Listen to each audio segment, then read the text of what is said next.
Welcome back to Fantasy Fights.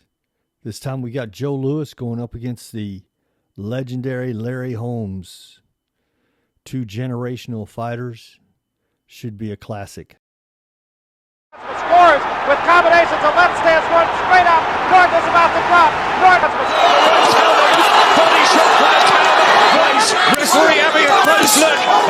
Before we get going, please hit the like button and subscribe. It really helps us. And now let's get into the fight itself. Let's look at the measurements. Joe Louis, the Brown Bomber, 68-3.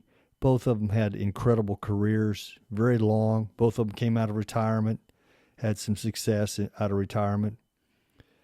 We call your attention, you can see Holmes was about 14 pounds heavier, 2 inches taller, had about a 5-inch reach advantage, which is considerable. So he's a little bit bigger fighter.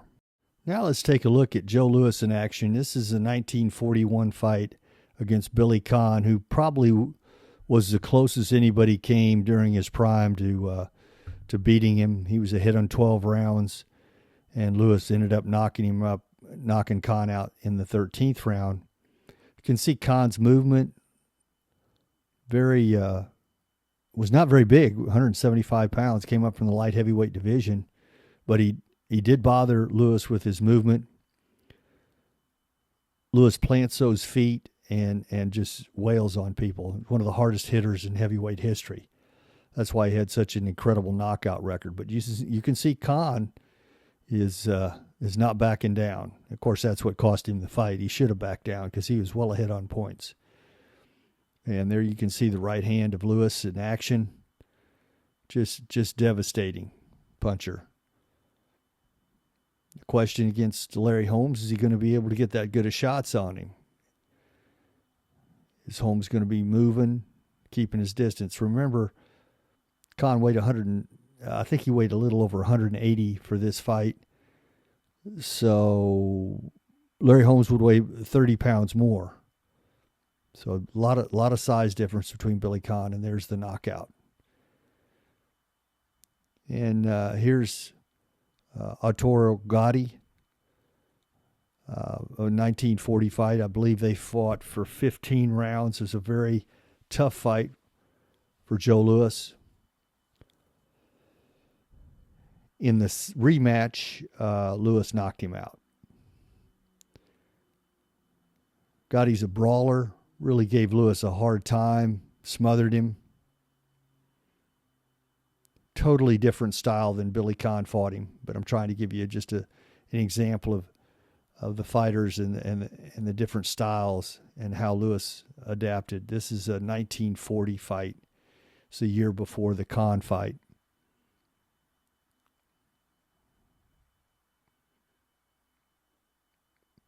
You can see a lot of holding, a lot of grabbing. Don't see this happening a whole lot with Holmes. Now, this next fight is going to be one of the bigger heavyweights that Joe Louis is going to take on. That's Max Baer in 1935. Now, Baer was the heavyweight champion of the world in 1934. He loses the title to James J. Braddock. And Baer goes after Louis. Louis is not the champion at this time. This is a great example of if somebody comes after him hard, the way he retaliates. He was definitely in his prime in 35. And Baer can bang. He's a banger. He's tough fighter. And it doesn't take anything else, and the left comes back. 2, 3, 4 quick left hands, and a right follows up. Larry Holmes comes right back. So that shows you he can take a shot. The only time we could say that Norton didn't take a shot was in Caracas in 74 when Foreman knocked him out. But he's taken plenty of punishment from Ali. Good shots now, that jab. Oh, great boxing in here now by both of them. Just exchanging blows. Both of them looking for the up. Great shot by Larry. And another good shot by Larry Holmes. Real good shot by Holmes that time. Spins ahead of Norton. Now Larry's taking the fight back to him. Although he backs up. Now he's got Holmes moving. Larry got himself got a bath in the corner again. Larry got hurt with that right hand. Yes, he did. He was sided ahead.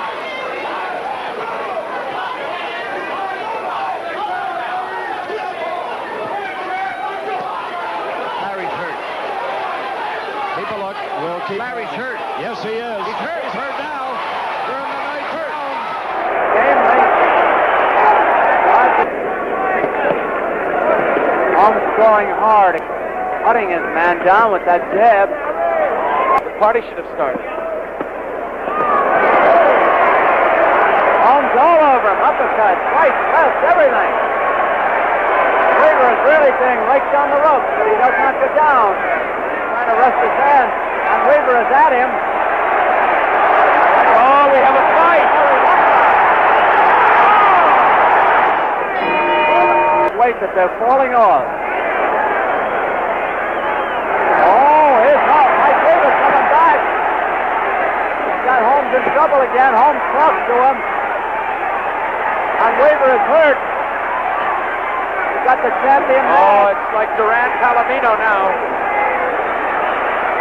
Punches by Holmes.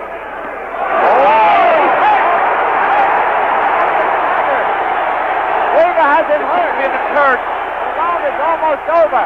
A big round for Weaver. There's the bell. There's the bell. What a fun. Holmes has thrown everything in there. But he's not landing everything. Oh, what a left hook. Just dodged out of Holmes. He's backing towards the rope. Holmes is in trouble now. But he's fighting back.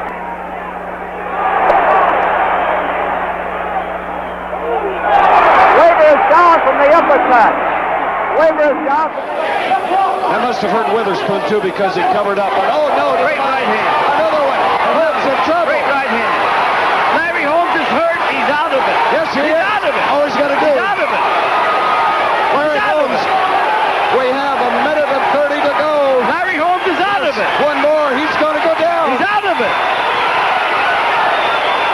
But the heart of a champion trying to fight back. 1 minute to go.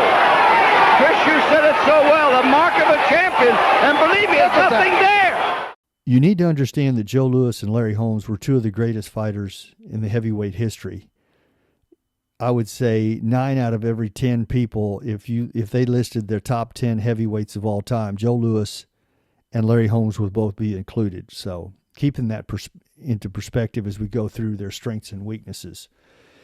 Louis has got Kahn, Walcott, Max Schmeling, and Jim Braddock is probably some of the toughest guys he faced. His strengths, he had a tremendous jab, lightning hand speed, solid defense, not great, but solid. And he had devastating power. Weaknesses, he had a questionable chin. Went down quite a few times.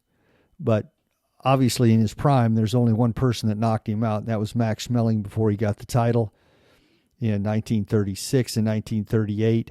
Louis got revenge on Schmeling, knocked him out in the first round. And he struggled against elusive fighters. Okay, you need to keep that in mind. Now, his opponent, Larry Holmes, you can see some of the better fighters he faced. Ken Norton, Jerry Cooney, Tim Witherspoon, Mike Weaver. Remember, Ali was well past his prime when he fought Larry Holmes. Matter of fact, he was quite possibly 7-8 years past his prime, depending on who you listen to. His strengths in boxing history, he had probably the best recovery power of any fighter I've ever seen. Excellent jab, one of the best I've ever seen. He did have the ability to box, especially early in his career. He would get up on his toes and move a lot. After about 1983, 84, you didn't see that quite as much. And his ability to take a punch was elite. And he was a tremendous offensive fighter. Did he have weaknesses? Yes, he did. His aggressiveness made him vulnerable to opponents in their offensive attack, and sometimes he got hurt.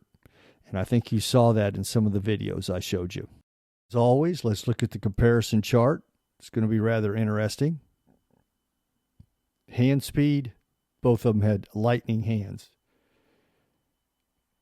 I'm going to give Larry Holmes the edge in boxing ability. I believe he was a little bit better boxer. I'm going to give Joe Louis the advantage in power, KO power. Chin, no doubt about it, Larry Holmes had a tremendous chin. Size, he's got some pounds and some inches, but I'm not going to give Holmes really that big of an advantage. Defense, both of them were very similar. They could be hit. Endurance, both of them were in great shape. Adaptability, that's a tough one, to look at. I think both of them did pretty much what they were going to do. They didn't change a great deal. Foot speed, Louis in his younger days was very quick. Didn't show it after 41, 42. Strength, very similar. Jab, two of the best jabs in heavyweight history. Cuts is not going to be an issue. Reach, Holmes does have the advantage in reach, a considerable reach. Body attack, both of them went to the body occasionally, but not real big. Not going to be an issue. Holmes has a 3-1 advantage, which is not decisive.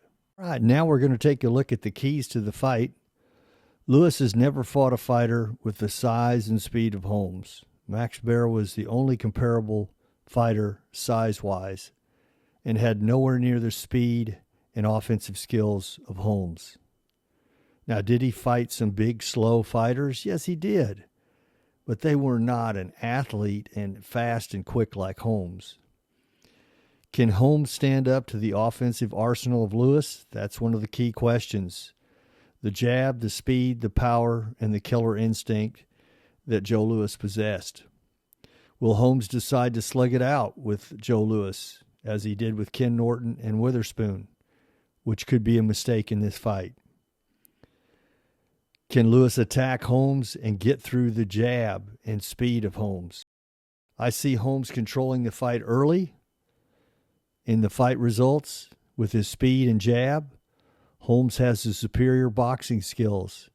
As the fight continues, Louis puts constant pressure on Holmes, and the two start to exchange blows, which is definitely an advantage to Joe Louis.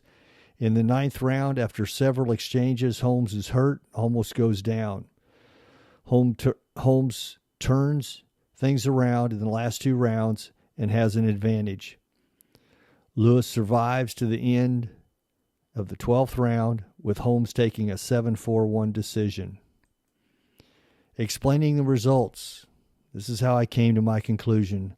Holmes is a better boxer and must avoid getting tagged by Louis.